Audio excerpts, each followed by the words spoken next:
लेवीय व्यवस्था पुस्तक परिचय। प्रस्तुत ग्रंथ में सामूहिक आराधना तथा धार्मिक कर्म कांडों से संबंधित ऐसे विधि विधान संकलित हैं जिनका प्रयोग प्राचीन इजरायली समाज में होता था। ये धार्मिक विधि विधान उन पुरोहितों के लिए अत्यंत महत्वपूर्ण थे जो यरूशलेम के मंदिर में धार्मिक कृत्यों को संपन्न करते थे। इजराइल के 12 कुलों में लेवी कुल इस धर्म सेवा के लिए अर्पित था। लेवीय व्यवस्था की मुख्य विषय वस्तु है परमेश्वर की पवित्रता। इसी से संबंधित हैं समस्त विधि नियम और निषेध आदेश।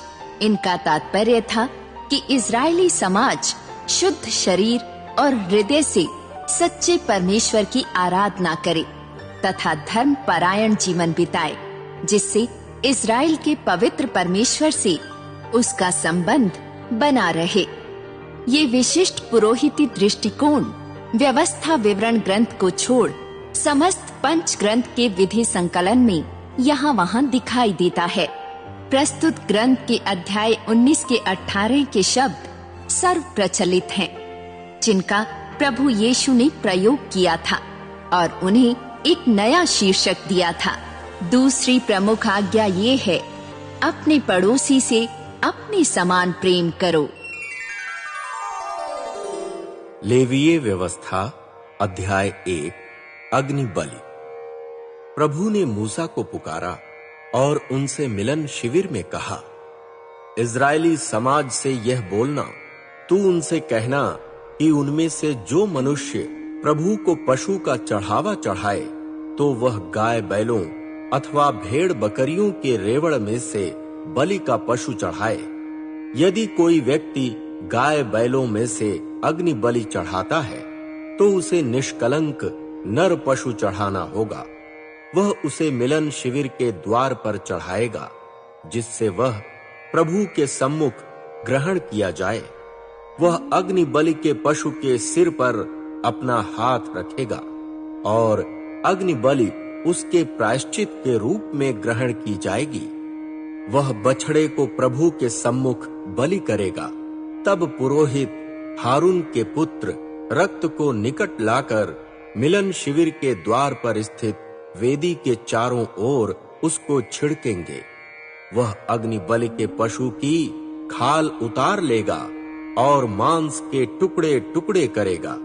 पुरोहित हारून के पुत्र वेदी पर अग्नि प्रज्वलित करेंगे और अग्नि पर लकड़ी सजा कर रखेंगे। वे वेदी की अग्नि पर रखी हुई लकड़ी के ऊपर सिर और चर्बी सहित उन टुकड़ों को सजा कर रखेंगे, पर वह पशु की अंतड़ियों और पैरों को जल से धोएगा। पुरोहित अग्नि बलि के लिए प्रभु को अग्नि में अर्पित सुखद सुगंध के रूप में संपूर्ण बलि को वेदी पर जलाएगा।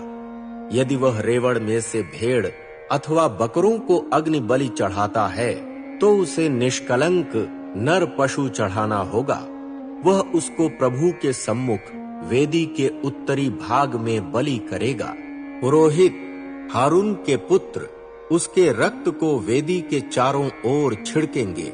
वह उसके टुकड़े टुकड़े करेगा, उसके सिर और चर्बी को अलग अलग करेगा। पुरोहित वेदी की अग्नि पर रखी हुई लकड़ी के ऊपर उन टुकड़ों को सजा कर रखेगा, पर वह पशु की अंतड़ियों और पैरों को जल से धोएगा। पुरोहित संपूर्ण बलि को चढ़ाएगा और वेदी पर उसको जलाएगा। यह अग्नि बलि प्रभु को अग्नि में अर्पित सुखद सुगंध है। यदि वह प्रभु को पक्षी की अग्नि बलि चढ़ाता है तो चढ़ावे में पंडुकों अथवा कबूतर के बच्चों को चढ़ाएगा। पुरोहित उसको वेदी के निकट लाएगा और मरोड़कर उसका सिर धड़ से अलग करेगा और उसे वेदी पर जलाएगा। उसका रक्त वेदी की एक ओर बह जाएगा। तत्पश्चात वह उसके मल तथा परों को वेदी के पूर्व दिशा में राख डालने के स्थान में फेंक देगा। वह उसको पंखों के बीच से फाड़ेगा, पर वह उसे पूरा अलग अलग नहीं करेगा। तब पुरोहित उसको वेदी की अग्नि की लकड़ी पर रखकर जलाएगा। यह अग्नि बलि प्रभु को अग्नि में अर्पित सुखद सुगंध है।